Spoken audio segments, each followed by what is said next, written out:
오늘 그 설교 제목이 무엇을 잡고 가는가. 어떻게 보면은요, 평소에 우리가 항상 끊임없이 확인해야 될 사항인데도 불구하고 그냥 잊어버리고 살아가는 그런 한 줄의 말씀이라고 볼 수 있어요. 사람은요, 어떤 사람이든 누구든 간에 어디든 간에 무슨 일이든 간에 항상 무엇을 붙잡고 살아갑니다. 일을 할 때도 손에 무엇을 붙잡고 일을 하고, 길을 갈 때도 무엇을 붙잡고, 하다못해 보세요.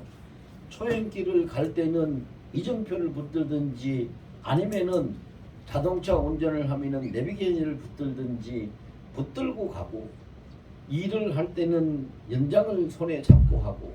그런데 사람은 항상 무엇을 잡고 살아가게 돼 있는데, 무엇을 잡고 살아가느냐 하는 것이 두 가지로 우리가 생각할 수가 있어요. 다시 말하면 손에 무엇을 잡고 있느냐, 또 한 가지는 마음이 무엇을 잡고 있느냐, 이거죠. 그래서 손에 우리가 무엇을 잡고 있다는 것은 어디에서 결정이 되느냐, 먼저 손보다 먼저 내 마음이 무엇을 잡고 있느냐에 따라서 손에 내가 무엇을 잡고 있느냐가 결정이 돼요. 그렇잖아요. 예를 들어 보세요.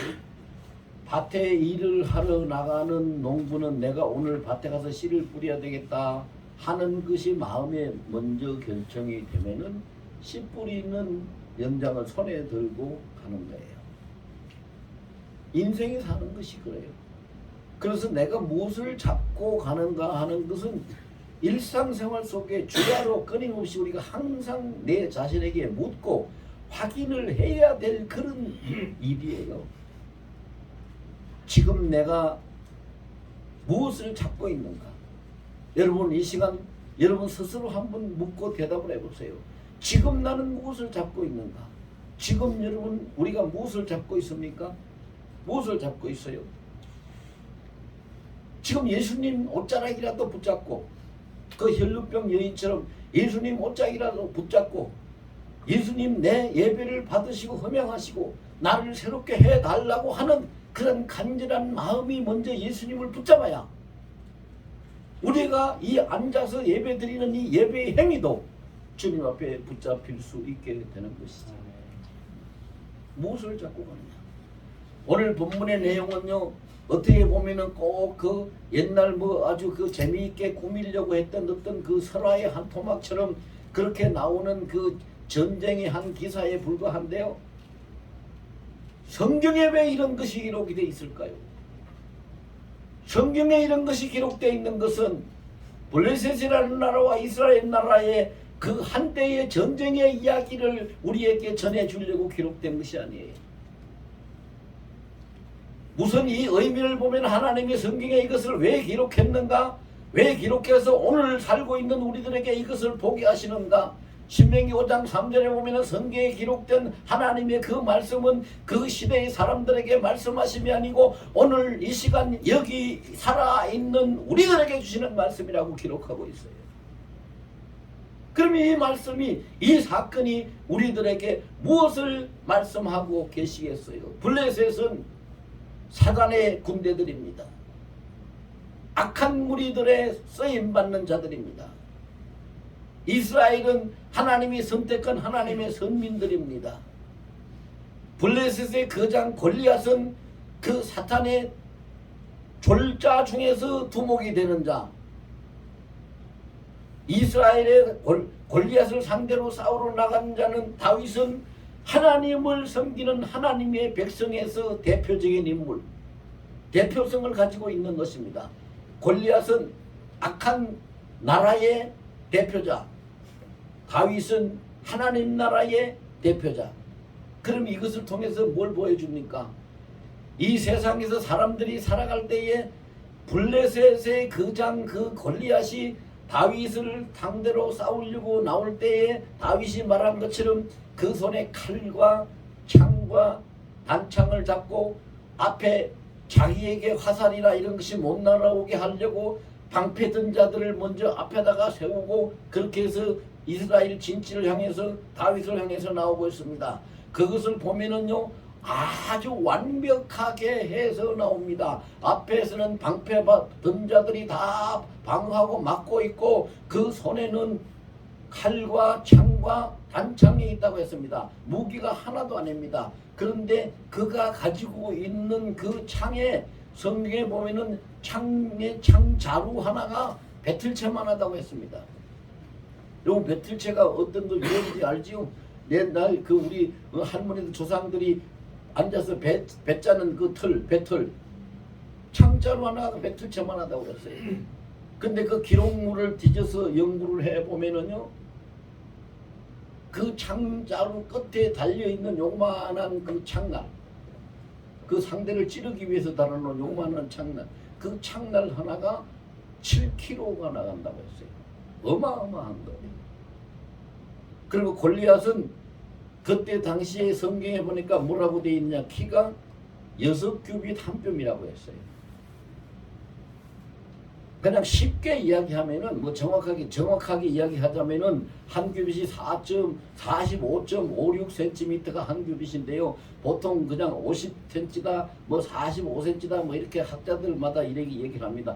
다 그만두고 그냥 6규빗에 한 뼘은 그만두더라도 5, 6, 30 키가 3m예요.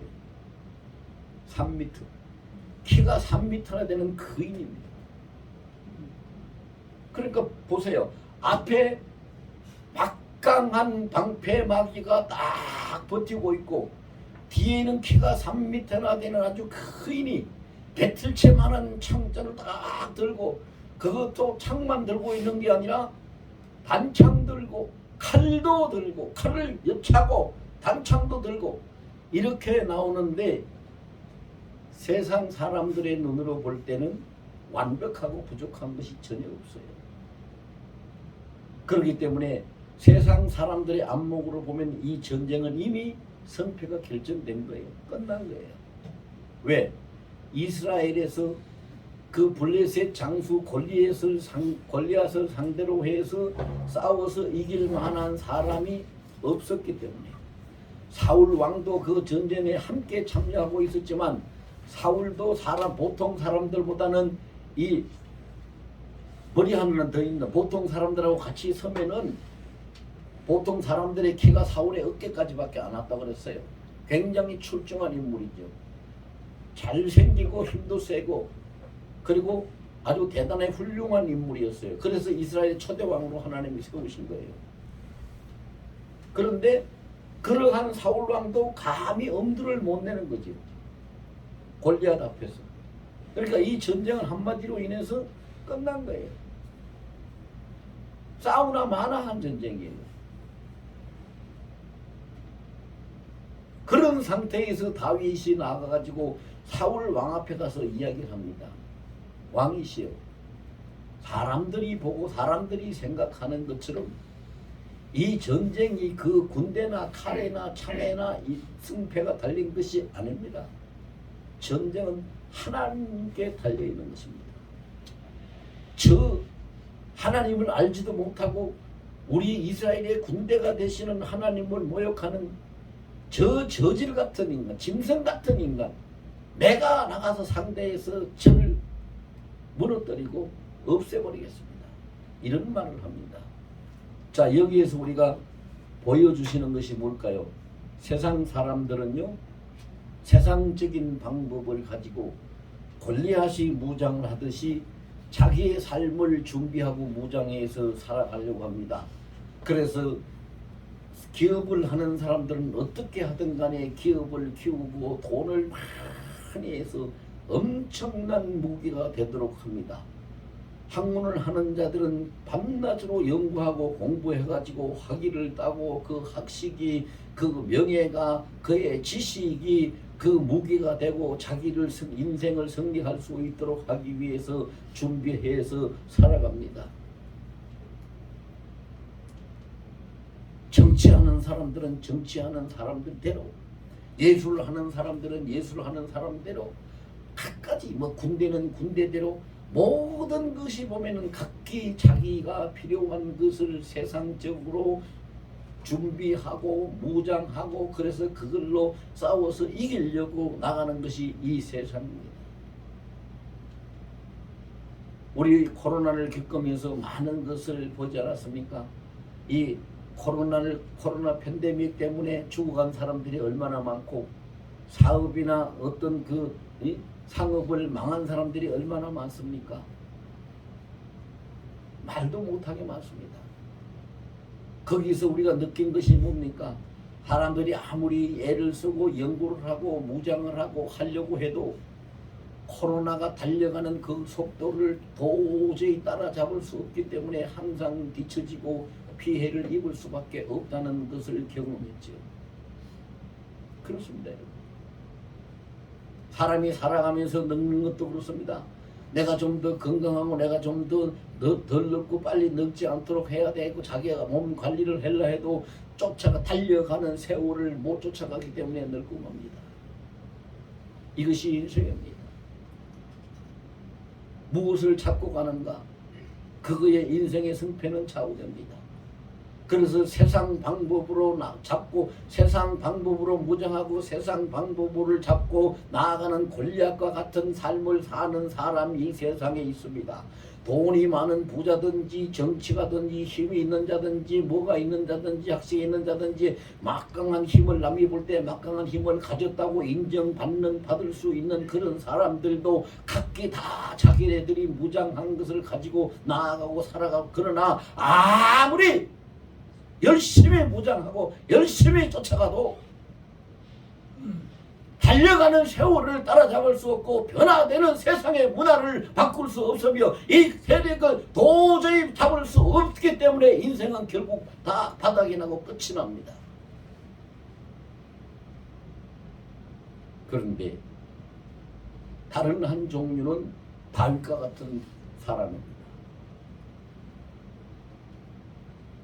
세월을 창조하시고 시간을 창조하시고 하늘과 땅을 창조하시고 모든 산업을 다 창조하시고 주관하시고 모든 것을 그 손에 다 가지고 계시는 창조주 만군의 여호와 그의 이름을 찾고 나아가는 자는 아무것도 제지를 받을 수 없고 방해를 받을 수 없고 그걸 통해서 실패할 수 없는 여호와의 능력으로 승리하게 되는 겁니다.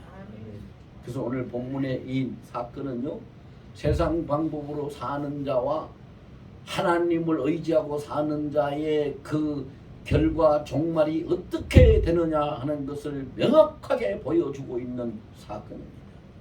이것이 오늘날 우리들에게 주시는 하나님의 이 본문 말씀의 계시입니다.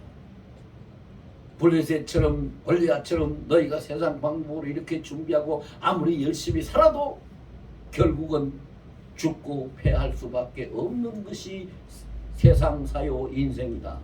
그러나 남이 보기엔 아무리 힘이 없는 것 같고 어린 것 같고 약한 것 같고 정말로 보잘것없는 것 같지만 여호와를 의지하고 그 이름을 붙들고 나아가는 자는 결국은 원수를 이기고 전쟁을 승리하고 자신을 구하고 나라를 구하고 하나님을 기쁘시게 하는 그러한 성공적인 삶을 살 수 있게 되는 것이다. 이것을 명확하게 보여주는 사건이 오늘 본문의 사건이에요. 너무도 정확하게 보여주고 있어요. 생각을 해보세요. 골리앗이 그냥 창을 가지고 나왔으면 나왔다, 칼을 가지고 나왔으면 나왔다, 뭐 이렇게 하고 해도 그 상대가 안 되고 그냥 다 이해할 수 있는데 왜 칼도 가지고 창도 가지고 단창도 가지고 방패 던자들을 앞세우고 이렇게 나왔다고 하느냐? 그 다윗이 무서워서요? 아니요. 골리앗이 다윗을 볼 때 뭐라 그랬어요? 조그만하고 어린아이가 쫓아나오니까 다윗을 조롱을 하기를 야 네가 무슨 개를 쫓아로 나오듯이 막대기 하나 들고 내게 나오느냐? 오늘 내가 너를 완전히 죽여서 네 몸에 그 몸덩어리를 공중에 나는 새와 이 짐승의 밥이 되도록 내가 주고 말 것이다. 이렇게 야유하고 아주 조롱하고 있잖아요. 무서워서 그렇게 무장한 게 아니잖아요.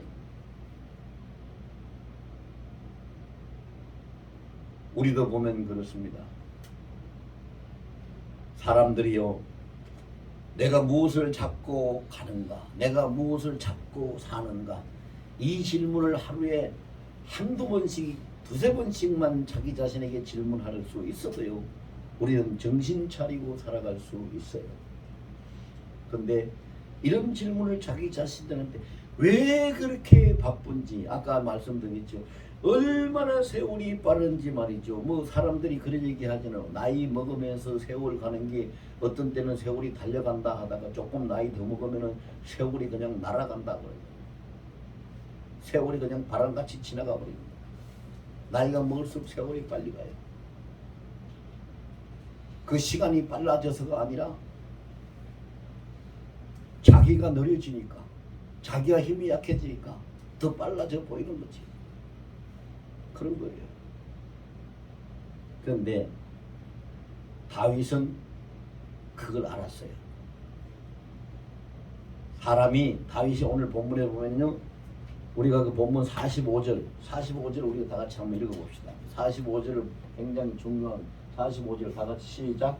다윗이 블레셋 사람에게 이르되 너는 칼과 창과 단창으로 내게 나아오거니와 나는 만군의 여호와의 이름 곧 네가 모욕하는 이스라엘 군대의 하나님의 이름으로 내게 나아가노라. 아멘. 참 이 다윗의 믿음이 이렇기 때문에 골리앗을 이기고 이 전쟁에서 이스라엘이 블레셋을 이길 수 있게 된 거예요. 다윗이 하나님을 뭐라고 했어요? 다윗이 하나님을 표현한 말을 보세요. 이스라엘의 군대의 하나님 이름으로, 이스라엘의 군대라고. 여러분 생각을 해보세요. 하나님이 이스라엘 군대가 되면은 블레셋 군대, 그 인간들이 사람이 이루고 있는 군대와 하나님의 군대가 싸우면은 그 싸움이 결과가 어떻게 되겠어요? 싸우나 마나 아니겠어요? 보나 마나 아니겠어요? 상대가 되겠어요? 안 되는 거예요. 하나님은 창조주 하나님이고 절대 능력자, 주권자 하나님이에요. 이스라엘 블레셋의 군대는 다 피조물이고 하나님을 알지도 못하는 죄인들이고 정말로 짐승들처럼 그렇게 하나님 앞에 대항하고 저주받을 수밖에 없는 그런 군대예요. 그게 싸움이 되겠느냐고요. 이 다윗이 내가 믿는 여호와의 이름을 붙들고 내가 네가 나가노라고 말할 수도 있었을 거예요. 근데 그렇게 말하지 않았어요. 왜 그렇게 말하지 않았을까? 다윗이 머리가 좋아서 그렇게 말하지 않았느냐? 아니면 다윗이 똑똑해서 지혜로워서 그렇게 말하지 않느냐? 아니에요. 머리가 좋아서도 아니고 지혜로워서도 아니에요. 그의 중심에 여호와 하나님을 이스라엘의 군대로 붙잡고 있었기 때문에 그렇게 표현할 수 있었던 거예요. 사람은 무엇인가 잡고 살아간다고 그랬죠? 마음으로 무엇을 잡고 있느냐, 손에 무엇을 잡고 있느냐, 이 두 가지로 사람은 자기의 삶을 살아가고 있어요. 다, 모든 사람이 다 예외인 사람이 하나도 없어요. 정치를 하는 사람은 자기 마음속에 정치를 붙잡고 있어요. 그래서 낙선해도 끝까지 계속. 농사를 짓는 사람은 자기 마음속에 농사를 잡고, 농사를 잡고 있어요. 예술을 하는 사람은 자기 마음속에 예술을 잡고 있어요. 마음속에 잡고 있는 것을 손으로 잡고 그것을 행동으로 옮기는 거예요. 무엇을 잡고 살아가는가? 다윗이 왜 물매를 가지고 나갔을까? 물매를 손에 잡고 간 것이, 여러분 생각을 해보세요. 상식적인 문제예요. 골리앗이 나올 때 어떻게 나왔다고 그랬어요? 아까 제가 배경 설명 다 했죠. 방패를 든 자들이 앞에 서서 나왔다고 그랬어요. 그러면 다윗이 제 아무리 팔매질을 잘하고 물매질을 잘한다고 하더라도 그 방패 든 자들이 앞에서 딱 나와서 그 골리앗이 그들을 앞세우고 나오고 있는데 다윗이 그냥 물에 돌려가지고 딱 던졌다고 방패 든 자들이 그 돌 하나 못 맞겠어요?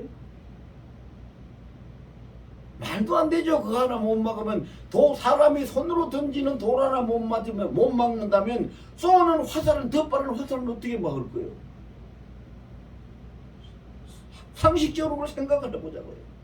다윗이 쓰는 방법이 그것이 정말 가능한 방법이냐? 우리가 상식적으로 인간의 상식으로 생각할 때는 불가능한 거예요.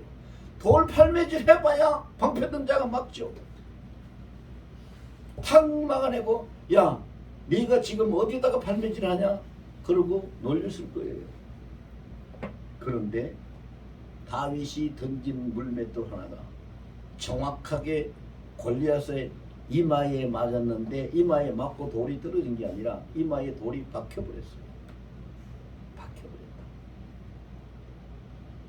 여러분 여기에는 하나님의 엄청나게 놀랍고 비밀한 역사가 소모되어 있죠.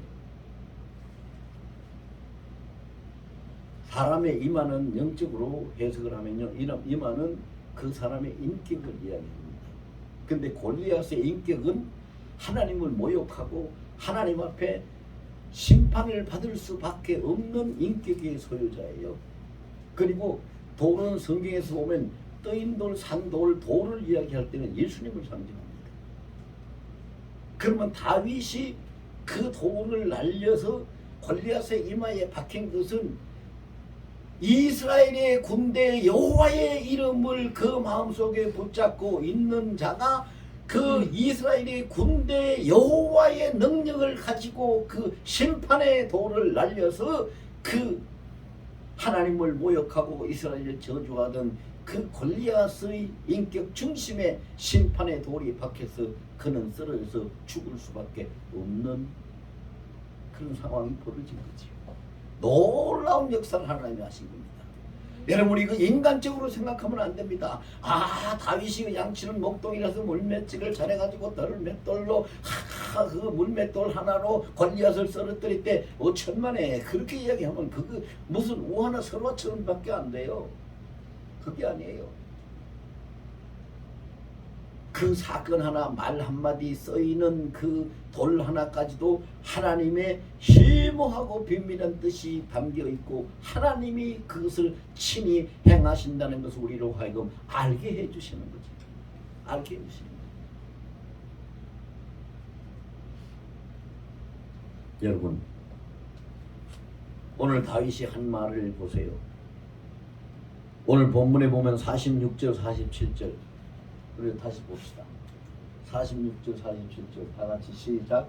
오늘 여호와께서 너를 내 손에 넘기시니 내가 너를 쳐서 네 목을 베고 블레셋 군대의 시체를 오늘 공중의 새와 땅의 들짐승에게 주어 온 땅으로 이스라엘의 하나님이 계신 줄 알게 하겠고 또 여호와의 구원하심이 칼과 창에 있지 아니함을 이 무리에게 알게 하리라. 전쟁은 여호와께 속한 것인즉 그가 너희를 우리 손에 넘기시리라. 아멘. 그렇잖아요. 다윗이 외치고 선포하게 엄청난 아마 소년 다윗의 그 사람의 목소리가 아니었을 겁니다. 천둥이 치는 것처럼 내성이 발하는 것처럼 굉장히 두려운 목소리로 사람들에게 들려졌을 것이에요. 블레셋 군대에게도 그렇게 들려졌을 것이고 이스라엘 군대에게도 그렇게 들렸을 거예요. 뭐라고 했습니까? 전쟁이 창과 칼에 달린 것이 아니다. 다시 말하면 군사력에 있는 것이 아니다. 무기에 있는 것이 아니다. 이것을 얘기합니다. 자, 군사력에 있지 아니하다는 것은 우리는 사사기에서 이미 우리는 보았습니다. 오늘 본문은 사무엘상인데 사무엘상 앞에 있는 사사기에서 우리는 봤어요. 뭘 봤어요? 기드온이 미디안 연합군 미디안 군대만 해도 18만 5천 명이었습니다. 근데 동방과 그 미디안의 연합군들이 수십만 명이 되는데 기드온의 300용사가 그들을 다 물리치고 전쟁을 승리합니다. 군사에 있지 않다는 것. 그 다음에 그들은 창과 칼과 엄청난 무기들로 무장해 있었지만 미디안은 나갈 때 항아리 속에 횃불 하나 들고 나갔습니다. 아무것도 가진 칼도 없고 창도 없습니다. 항아리를 속에 횃불 하나 담고 나가서 항아리를 깨뜨리고 횃불을 높이 들면서 여호와의 칼이여 기도원의 칼이여 외치니까 그들이 다 무너졌고 쓰러졌습니다. 전쟁의 승패가 군사에게 있지 아니하다. 전쟁의 승패가 무기에게 있지 아니하다. 이런 것을 다윗이 외쳤습니다. 지금 우리는 이것을 다윗처럼 외쳐야 될 때가 온 것입니다. 우리는 그 시대를 살고 있습니다. 여러분, 이북에서 핵무장을 하고 있는 이것이요, 우리들이 알고 있고 우리들이 짐작하고 있는 그 수준, 그 정도를 훨씬 넘어섭니다. 훨씬 넘어서요. 그런데 문제는 뭐예요? 그들이 아무리 핵을 발전시켜 나간다 하더라도 전쟁의 성패는 그 군사력이나 그 핵무기가 하더라도 무기에 있지 아니하고 오직 하나님의 손에 하나님의 뜻에 달려 있다는 것을 우리는 외치고 그것을 믿고 나가야 할 때가 왔습니다. 그렇지 않으면은요, 우리 굉장히 위험에 처할 수도 있고 전쟁이 날 수도 있고, 전쟁이 나면은 뭐 결과는 말하지 않아도 뻔하잖아요. 전쟁이 나서 핵전쟁이 일어난다? 그럼 뭐 어떻게 살겠어요?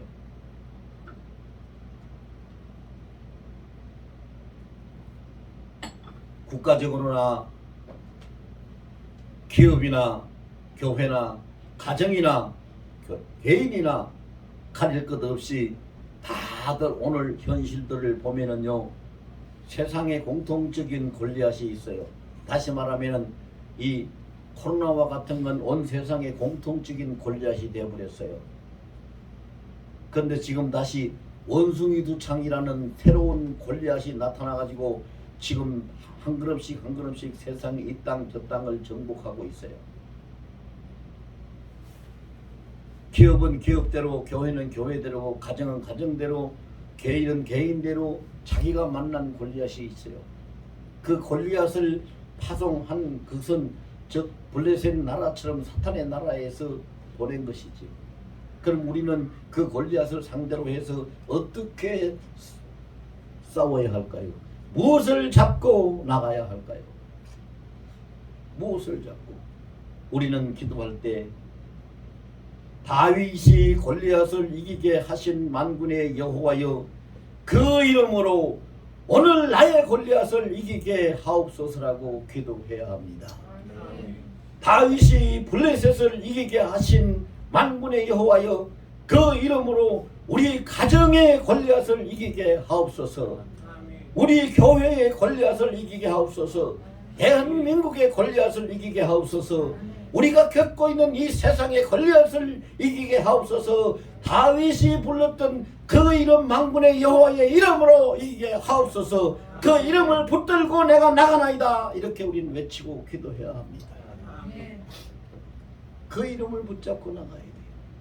그 이름을 붙잡고. 무엇을 잡고 가는가? 무엇을 잡고 가는가에 따라서 성패가 이미 결정이 나는 거예요. 손에 무엇을 잡기보다 먼저 시행되는 것이 마음에 무엇을 잡고 있는가. 내 마음에 무엇을 잡고 있는가. 여러분들 각자 여러분을 자신에게 물어보세요. 지금 내 마음이 무엇을 잡고 있는가? 무엇을 잡고 있는가? 지금은 예배 시간입니다. 설교 듣는 시간이 아닙니다. 물론 설교가 하나님의 말씀을 선포하는 것이 예배의 한 과정이고 순서에 있기 때문에 듣는 것이지, 지금은 예배하는 시간입니다. 우리의 예배를 받으시는 분은 하나님이십니다. 내가 예배를 드리는 건 하나님 앞에 드리는 겁니다. 그럼 내 마음의 중심에 무엇을 잡고 예배해야 할까요? 말씀 잘 듣고 은혜 받아야지, 새로운 것을 깨달아야지, 내가 필요한 것을 얻어야지, 그것을 잡고 예배 드려야 할까요? 나의 몸도 마음도 모든 것이 온전히 내 중심이 하나님 앞에 흠양돼서 향기처럼 올라져서 하나님 앞에 일납이 돼서 내가 드리는 예배가 하나님을 기쁘시게 하는 믿음의 산제사로 드려지기를 원합니다 하는 그 중심으로 우리 예수의 이름을 붙들고 예배해야 할까요? 무엇을 잡고 가야 할까요? 여러분, 하나님은요, 참 어느 정도로 하나님이 우리를 사랑하시고 사랑하기 때문에 우리를 포기하지 못하는 하나님이요, 우리를 어느 정도로 포기하지 못하는지 아십니까? 여러분 보세요. 여러분들이 들으면서 그냥 웃을란지 모르겠는데, 하나님은요, 세상을 다 없애고 다 바꾸더라도 절대로 우리를 포기하지 못하는 하나님이세요. 왜 그래요? 성경의 시작을 보세요. 창세기 1에 뭐라고 시작했어요? 대체 하나님이 천지를 창조하시니라 라고 성경이 시작돼요. 그 하나님이 창조하신 그 세상이, 천지를 창조하시는데 그 세상이 다 타락하고 하나님을 버리고 배역하고 다 망할 수밖에 없으니까 요한계시록 마지막에 가서 보세요. 하나님이 뭐 어떻게 끝내는가요? 새로운 하늘과 새로운 땅과 새 하늘 새 예루살렘을 우리에게 새로 만들어서 내려주시는 걸로 성경은 끝나요. 포기할 수 없기 때문에 세상을 다시 뒤엎고 다시 만들어서라도 우리를 구원하고 살리는 일을 하나님이 하시는 거지요. 하나님이 그런 하나님이세요. 그 하나님의 이름을 우리가 붙잡고, 여러분 성경이 요한계시록에 보면 21장 6절에도 있고 22장 13절에도 있는데, 나는 알파의 오메가라고 하셨는데, 여러분 알파의 오메가가 뜻이 뭐예요? 알파는 창세기 1장에서 천지 창조고, 오메가는 계시록 끝에서 신천신지 창조가 알파와 오메가예요. 절대로 우리를 포기하지 않으세요. 절대로 우리를 잃어버리지 않으세요. 마지막까지 붙들고 계세요. 그리고 성경의 사건은 어떻게 또 시작합니까? 어떻게 시작해서 어떻게 끝납니까? 보세요. 성경의 사건은요, 창세기의 사건은 할머니, 다 늙은 할머니가 아이를 낳았다. 신약 성경에, 그러니까 구약 성경에, 신약 성경의 사건은 시집도 안 간 동정녀 처녀가 아이를 낳았다. 다 불가능한 얘기예요. 다 불가능한 얘기요. 그런데 두 사건 다 하나님이 하셨어요. 다 늙은 할머니 사라를 아이 낳게 한 것도 하나님이 하셨고, 동정녀 마리아가 아이를 낳게 한 것도 하나님이 하셨고, 다 하나님이 하셨어요. 이그 사건을 통해서, 성경의 신구약 대표적인 사건을 통해서 무엇을 하나님이 말씀하시는지 아세요? 너희에게는 불가능하고 너희에게는 안 되는 것이고 너희에게는 상상할 수도 없는 것인데, 나를 붙들고 있는 자는 내 손에서는, 내 앞에서는 불가능이 없다는 것을 가르쳐주고 증명해 보이고 있는 거예요. 하나님이 나를 포기하지 않는데 내 인생이 어떻게 끝날 수 있을까? 이렇게 생각하면 그 인생은 반드시 승리합니다. 하나님이 우리를, 우리 가정을, 내 사업을, 이 나라를, 우리 교회를 붙들고 계시는데 하나님이 포기하지 않는데 어떻게 이것이 안 될 수가 있는가? 이런 믿음을 가지시길 예수 이름으로 축원합니다. 사람은 할 수 없는 것이 하나님은 하신다는 것을 구약 성경에도 신약 성경에도 하나님이 증거해 보여주셨는데, 오늘도 사람인 내가 또 우리가 못하는 일을 하나님이 하시고, 어제나 오늘이나 영원토록 동행하시다고 말씀하신 그 주께서 이 모든 일을 행하실 줄로 믿습니다. 다 같이 따라서 합시다. 전지전능하신 나의 하나님, 여호와의 이름을 나는 붙잡고 내 길을 가겠습니다. 아멘. 우리가 말한 것처럼 이 시간 결단하고 동성으로 기도합니다.